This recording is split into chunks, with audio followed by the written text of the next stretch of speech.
candidat aux élections cantonales de Mamoudzou 2, le binôme Sarah Kordji, Faisal Ali Abdallah, représenté ce matin par Sarah Kordji. Bonjour. Bonjour. Alors, quelles sont vos ambitions? Pourquoi vous présentez avec donc Faisal Ali Abdallah aux élections départementales de Mamoudzou 2? Alors, bonjour à tous. Je tiens juste à remercier la Miss Excellence Mayotte qui nous a honorés et qui a fait de Mayotte aujourd'hui notre fierté. Alors, c'est ma première dans le monde politique. Je suis issue de la société civile et j'ai cru comprendre que c'est la société civile qui influence la politique. Et à un moment, quand la politique ne répond plus aux attentes de la société civile, on se doit de réagir. Mon binôme, Faisal, travaille au département aujourd'hui, au service finance. Avant, il s'est occupé de la jeunesse en matière de musique, il a coaché. Et aujourd'hui, il se rend compte que tout ça, ça a été abandonné. Et que voilà, c'est tout pour ces raisons qu'on souhaite aujourd'hui se présenter pour non seulement prendre en charge cette jeunesse parce que nous sommes issus du social, formation professionnelle, mais pour aussi les autres enjeux de Mayotte. Alors justement, quels sont ces enjeux pour lesquels vous souhaitez apporter votre pierre à l'édifice?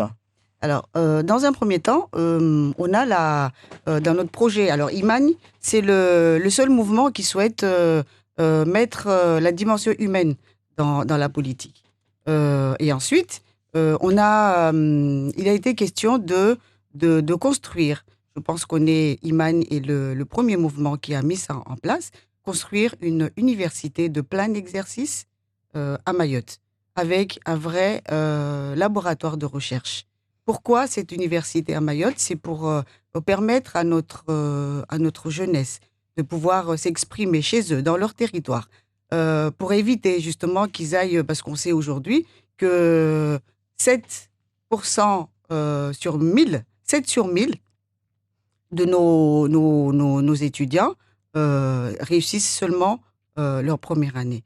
Et je pense qu'il va falloir vraiment qu'on prenne à temps les choses et qu'on puisse leur donner une éducation de qualité ici chez nous.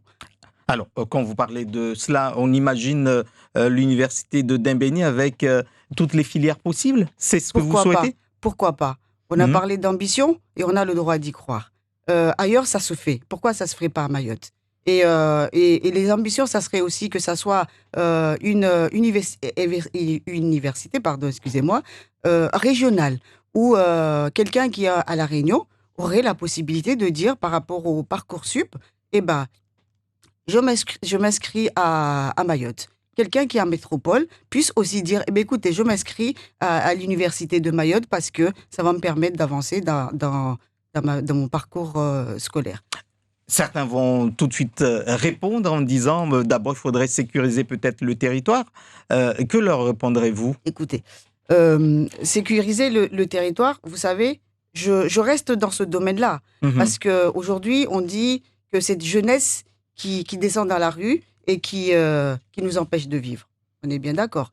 Mais cette jeunesse-là, quand on parle tout à l'heure, j'ai parlé de l'université pour ceux qui sont faits pour un parcours long. Ensuite, on a une partie de jeunes qui ne sont pas faits pour des parcours longs, qu'il faudrait les encadrer vers une formation qui leur permet de trouver un emploi directement. Et puis, il ne faut pas se mentir, on a les autres qui sont nés à Mayotte, de parents en situation irrégulière. Ces personnes, ces jeunes-là, on leur a permis on leur a donné l'éducation, d'aller à l'école jusqu'à 16-17 ans. Ils ont le bac et après on leur dit, c'est fini pour vous.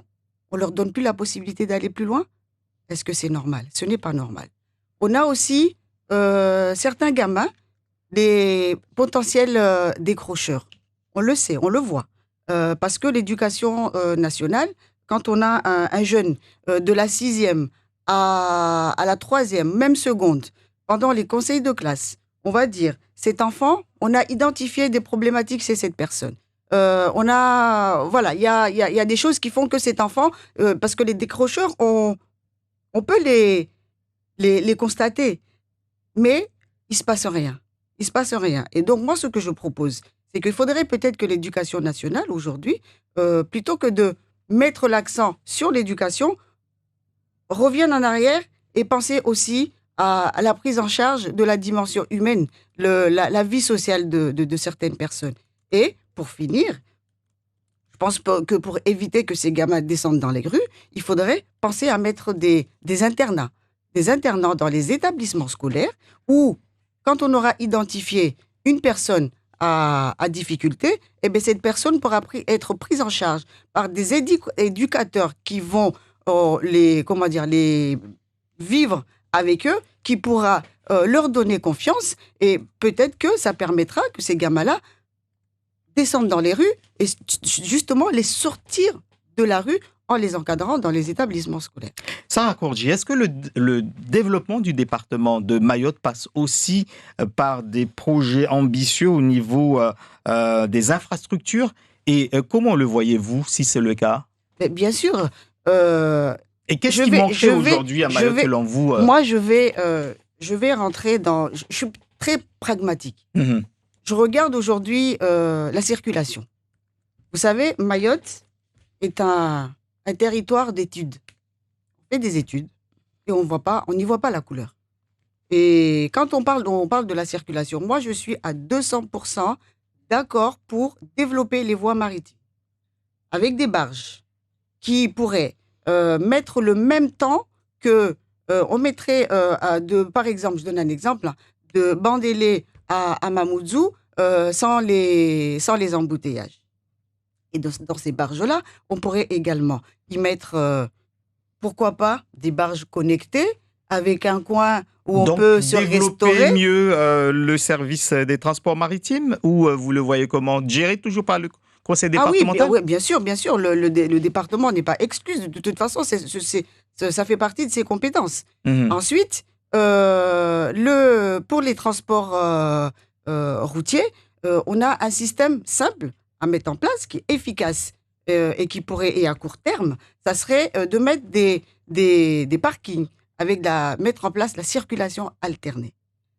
Est-ce que vous voulez que j'explique un petit peu comment on pourrait... Si vous pouvez, alors, oui, la circulation alternée avec des systèmes de plaques pair-impair, une fois sur deux. Et ensuite, les professionnels de santé, les professionnels du bâtiment, toutes les personnes qui utilisent leur véhicule comme étant leur outil de travail, à cela, on pourrait leur donner des cartes pour pouvoir circuler.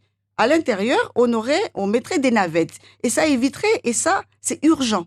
Il va falloir mettre ça maintenant, tout de suite, pour éviter de laisser les gens souffrir dans les embouteillages. Là, on nous parle de train bleu, j'y crois pas. Caribus, on a commencé.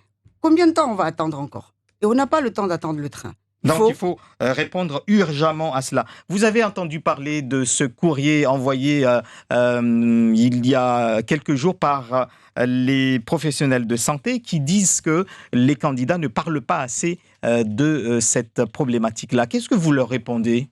Moi, je pense que, mais si, on en parle, mais peut-être pas suffisamment. Donc, pour cela, nous, on a le département de Mayotte est le département oublié de France. C'est pour ça que dans notre mouvement, on en a déjà entendu, vous en avez déjà entendu parler, la plainte que nous souhaitons porter contre l'État pour rupture d'égalité républicaine. Et cette plainte sera, on va par exemple le proposer en délibération au département. Ensuite, cette plainte, il y aura une partie où on va proposer à la population. C'est la population qui va décider et à ce moment-là, ce sera un référendum. La population nous dira oui, on est d'accord que cette plainte soit posée. Et ensuite, nos parlementaires seront en charge de déposer cette plainte. Et il n'y a que comme ça qu'on sera entendu. Maintenant, il y en a marre de descendre dans les rues pour revendiquer nos droits. Et qu'est-ce qu'on a? Des miettes. Donc aujourd'hui, il faut aller plus loin et là, il en va de la dignité des Mahorais.